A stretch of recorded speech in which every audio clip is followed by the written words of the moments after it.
person who commits mass murder or who commits suicide isn't who you think they are. He isn't even who he thinks he is. He's taken in someone else's identity. In other words, someone has gotten inside of him. Now, this is not science fiction, and it's not psychological.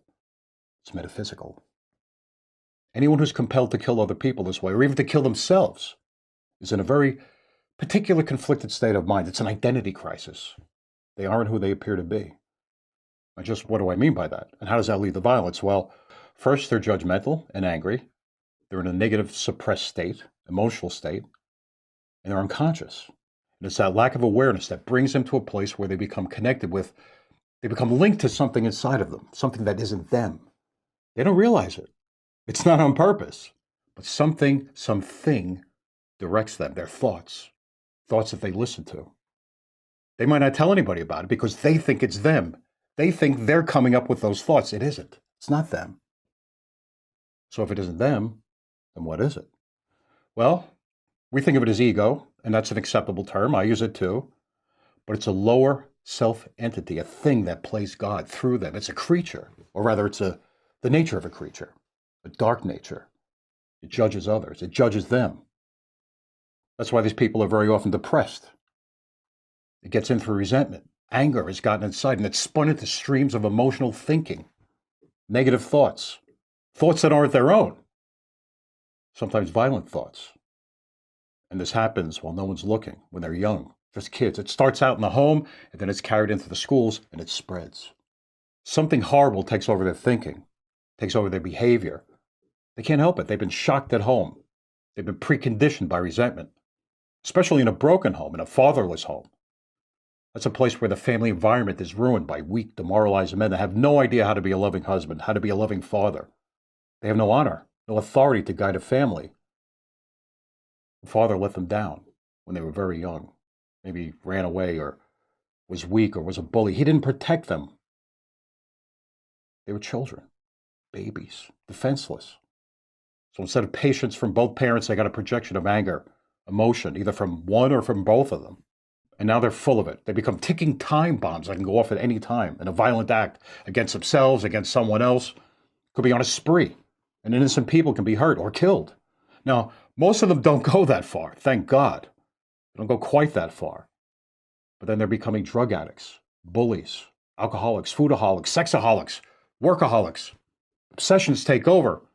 Some do explode or implode beyond those obsessions. And then it's terror. There's a terrorist inside them, and it gets in, and one day it gives them the command, and they hear it, and they obey. And all the while this buildup is going on, no one seems to notice. Or they don't act as if they do anyway. They sure don't place the kind of gravity that I'm placing on it, the way I talk about it. Everyone gets normalized.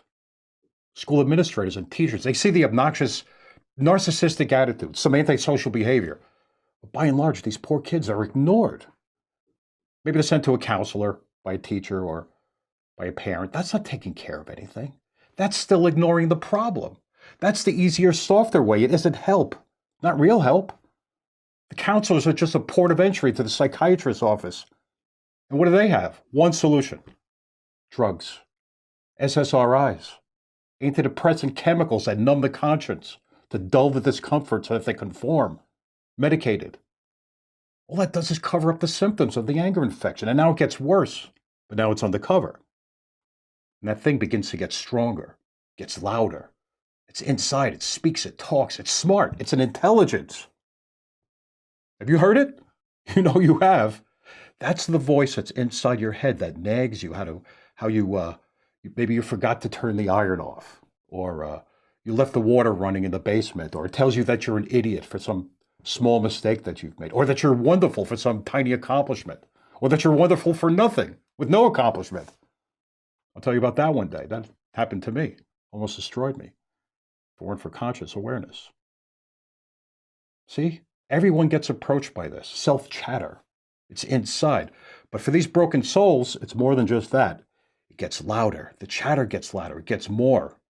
It gets more forceful. It's fed and it's emboldened. It gets more demanding, more believable. Eventually, the person can't tell where they end and it begins, and it starts to take charge. They become conscience numbed and so united with it So combined with this ego, that one day it drops the big load and it tells them to do something terrible. And they do it. They think it's their idea. It's not. It's as if they're under a spell. They hear and they obey, not in control. And all this starts with one thing: resentment, anger. An angry person could eventually become so seduced by this growing, hateful alter entity that he's convinced by it that he and others should not continue to live. And then he acts on that. He'll do it for some reason. The entity will give him the excuse. It gives him the justification. It could be anything.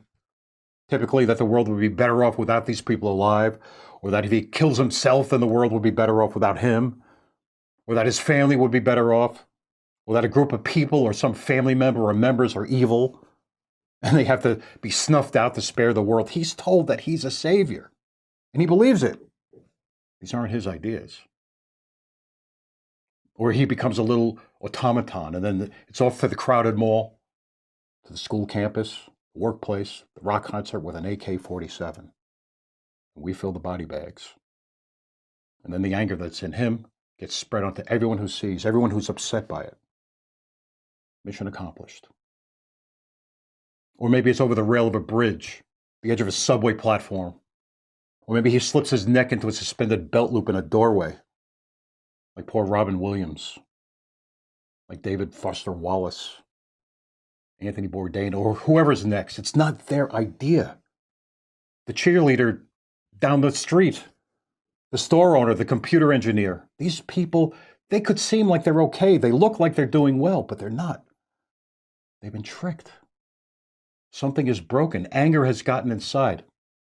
And they're compensated. And they're becoming more and more subject to something sinister, something terrible, that's something dark that speaks to them. And eventually they lose control over their actions. They're following orders. And that comes from somewhere very dark. They've been set up to connect with that. You want to give them medications and then more medications on top of that? When you do, it gets stronger. It gets louder. You bring it on. And then we get to listen to the cable news psychologists and the pundits. They try to speculate about how these terrible things happen. The criminologists, even theologians, religious leaders, they're all confused. They mean well. They want a solution too. But their training and their philosophies, their opinions haven't solved a damn thing. They don't know what they're talking about. They don't know what this is. I'm not talking about demonic possession. This is about the evolution of a nature that's within, and of anger that's cultivated over time. It gets inside the psyche of the person, of every person's life. It's implanted either by a parent or a caregiver or some other tormentor or tormentors, bullies, teachers, trusted people who've betrayed them. And they can spend their lives trying to escape it. Why do you think kids leave home? It's to get away from the hate that they feel toward their parents, toward their home life. Emotions they don't want. They want love, but there hasn't been any. So they don't know how to give it, and they don't know how to receive it. They're tormented. And that self feeds and it grows. It nourishes on the irritation, on the discontentment. I told you, it's metaphysical. It's an energetic phenomenon. And the psychoactive medications, the SSRIs, that makes it worse. The religions make it worse. Anything that helps hide the anger, anything that's a distraction, could be study, sex, could be food, gambling, could be drugs. All of these can be misused. And they prolong the gratification of a pained conscience. They keep it going. These things are psychic anesthetics. They numb the pain. Antidepressants, ADD medications, those are big ones.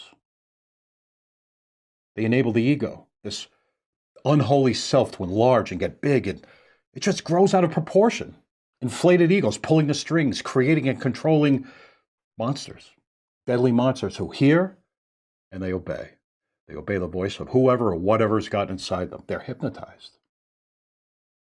There's no medical treatment for this. There isn't any physiology. There's no psychology that can address this. Because all those do, at best, is identify the effects, not the cause. And you end up treating effects and not causes, and that means hiding the cause, letting it continue. This is a metaphysical problem with a metaphysical solution, and that's rooted in spirituality. Not religion, not even classic spirituality, but it's a state of graciousness. It's a way of living that severs the connection with this dark entity that I'm always talking about. It reconnects with the realm of the spirit that belongs to God, the Creator.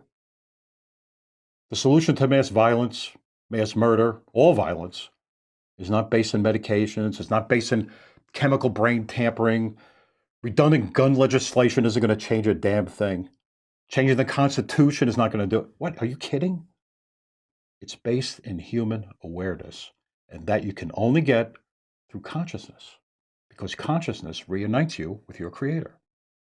We're all originally connected to His will at birth. We're born free, but then we lose it. We have to rediscover it.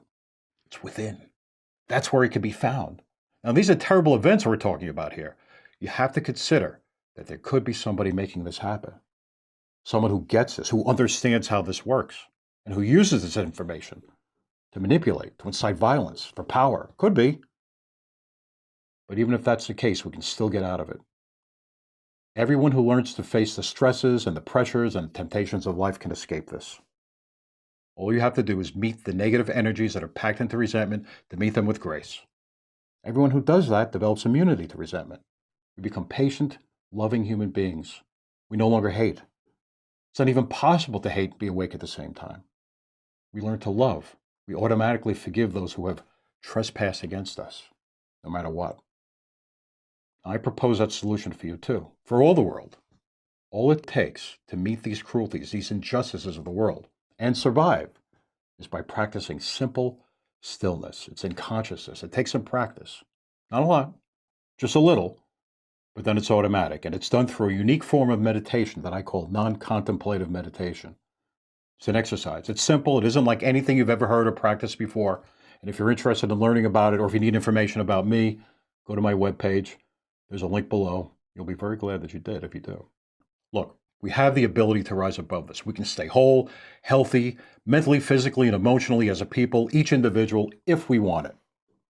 All we have to do is straighten out spiritually, put the Creator first, and all the rest is added. It's so simple.